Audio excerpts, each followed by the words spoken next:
en un universo de píxeles, porque el gran medio de comunicación hoy en día es el teléfono móvil, el teléfono celular.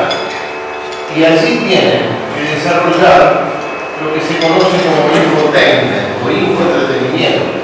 Cuando yo daba clases de periodismo televisivo hace 20 y pico de años y le planteaba esto a los alumnos de periodismo, me miraban con cierta decepción. Decían, no, pero yo soy periodista, yo quiero ser periodista, quiero manejar información, no hacer entretenimiento. Y ya en aquella época, las tendencias en los grandes mercados era que había que darle a la gente algo más que no sea simplemente datos.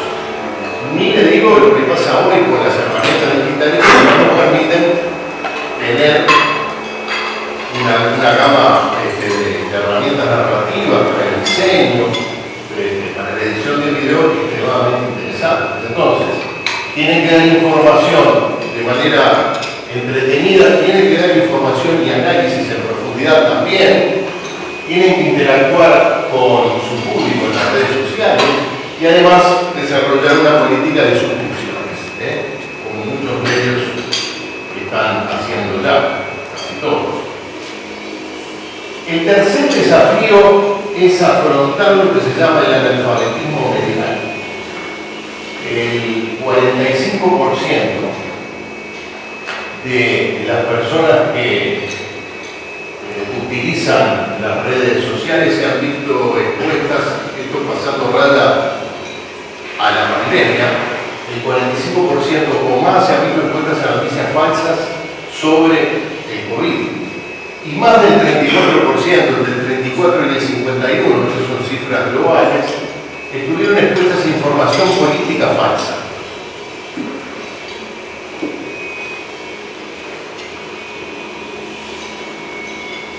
La educación mediática se tiene que dar al menos en 3 niveles. La educación formal tiene que participar de educar en el manejo de los medios de comunicación, en el manejo de las herramientas, pero también las herramientas concretas, cómo se sube contenidos a un medio, a una red social, qué red social es mejor que otra para tal o cual tipo de contenidos.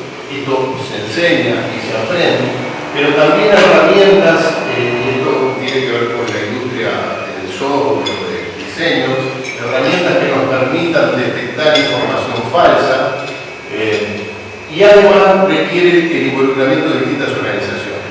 El sistema educativo por un lado, las plataformas digitales, los gobiernos también tienen un rol para cumplir, ni que hablar los propios medios de comunicación, estableciendo de esa manera un diálogo y una colaboración entre todos estos actores sociales.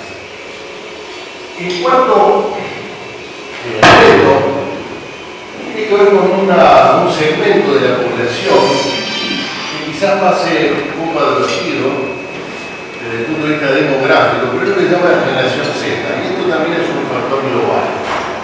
La generación Z se considera que es el que anda hoy por los 25 o 27 años más o menos, y que se caracteriza por ser absolutamente desleal con los medios de comunicación. Estoy seguro que la mayoría de ustedes escucha la misma radio desde hace muchos años. Quizás muchos dejaron de escuchar cuando yo me fui, pero bueno, otra.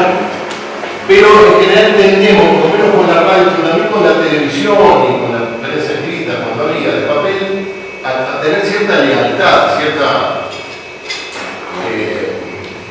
confianza que se traduce en la preferencia por ese medio. Por eso, para la generación Z no existe más. No solo que no existe, sino que tienen una mirada sobre los medios tradicionales ya no de desconfianza, tienen rechazo porque son nativos digitales. En una era de proliferación de información, sentarse a mirar un informativo de televisión, donde hay un señor o una señora que me dice que tal cosa es de tal modo y no de tal otro, que después me da un video donde entrevistan a fulana, pero no me engano. Para esta generación es un procedimiento demasiado opaco y demasiado aburrido. Ahora, ¿qué ocurre? Se calcula que entre la generación X, 35 años, y la generación Z, está la mayor parte de la población del mundo. Es decir, la mayor parte, más de la mitad de la población del mundo, son personas menores de 35 años. solitario, ¿no? Además, esta generación tiene otra particularidad, y es que a diferencia de algunas anteriores, tienen mucho interés en los temas sociales. Les interesan los temas sociales, tienen su propio juicio, tienen sus propios conceptos sobre la justicia, sobre el medio ambiente, sobre la equidad, sobre la transparencia. Así que tienen además, porque viven metidos en las redes sociales, yo creo que no les dije, el 94% de los jóvenes están todos los días en las redes sociales. Es decir, su actividad con respecto al consumo de medios principal, el 79%, es decir, 8 de cada 10 se informan en las redes sociales. De ahí la relevancia que tiene para los medios atender debidamente a esta generación que tiene, por su hiperactividad y por su presencia demográfica, un gran potencial para imponer temas y para imponer puntos de vista o sensibilidades con respecto a los temas sociales. Por lo tanto, hay que crear contenidos, asociarse a ellos en la lucha contra la desinformación con una forma narrativa propia de estos tiempos. Es decir, los medios de comunicación tienen que aprovechar este descontento para capitalizarlo a su favor con nuevos tipos de productos periodísticos en la narrativa audiovisual. El quinto reto que tienen los medios de comunicación en el mundo, yo lo titulé del metaverso a la inteligencia artificial generativa. El congreso fue en noviembre, la primera mitad de noviembre del año pasado. Y resulta que la vedette del congreso era el metaverso. Había stands donde te ponían las gafas esas, te metías en una realidad virtual. No me acuerdo que había colas, además, porque todo el mundo quería probar. Me puse las gafas, entré a un café concert, donde había un escenario, unas mesas, y el que cantaba era yo, cosa que suelo hacer en mi casa, cantante aficionado. Entonces, de paso, la primera vez que vine acá terminé preso, no sé si han venido alguna vez a una avenida, porque me hicieron cantar estos bandidos, me hicieron cantar un tango Gardel. Cuando empecé a cantar el tango, empezaron a gritar, métalo, lo tienen todavía, tiene un calabozo ahí atrás. Dice, está profanando la memoria del mago en el sacrílego del mes de junio. Y me siguieron comiendo, y a mí me tiraron un calabozo, me tiraban pavos. Así que por las dudas, yo en el metaverso, en esa realidad virtual, no canté nada, saqué las gafas, pero el metaverso fracasó. O sea, Mark Zuckerberg invirtió no sé cuántos, cientos, miles de millones de dólares, fue hasta ahora un rotundo fracaso. ¿Por qué?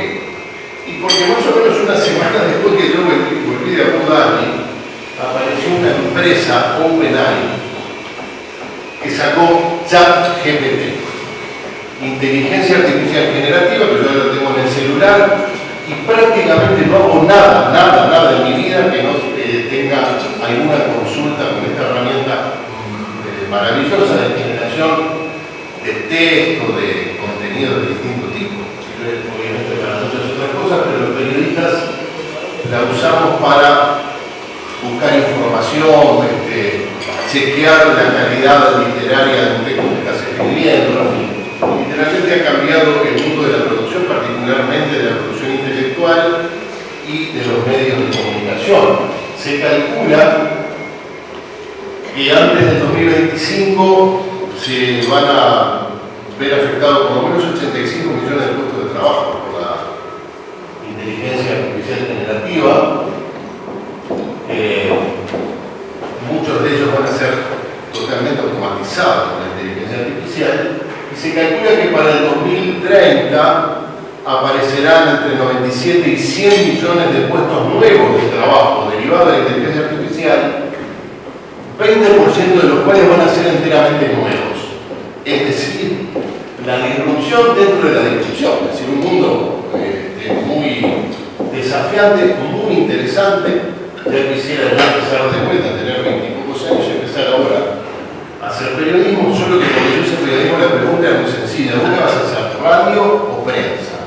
Ni siquiera televisión, ¿no? Era una cosa. Y ahora no los medios de comunicación, ni los periodistas, ni de qué va a estar la gente.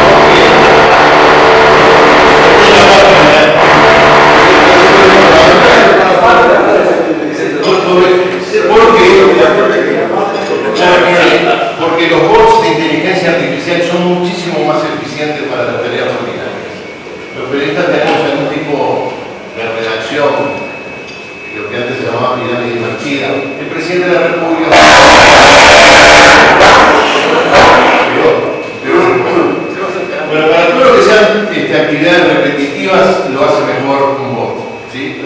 Una máquina. Para analizar grandes cantidades de datos y extraer elementos relevantes para entender el mundo, eso lo hace mejor la computadora que el ser humano. Es decir, los periodistas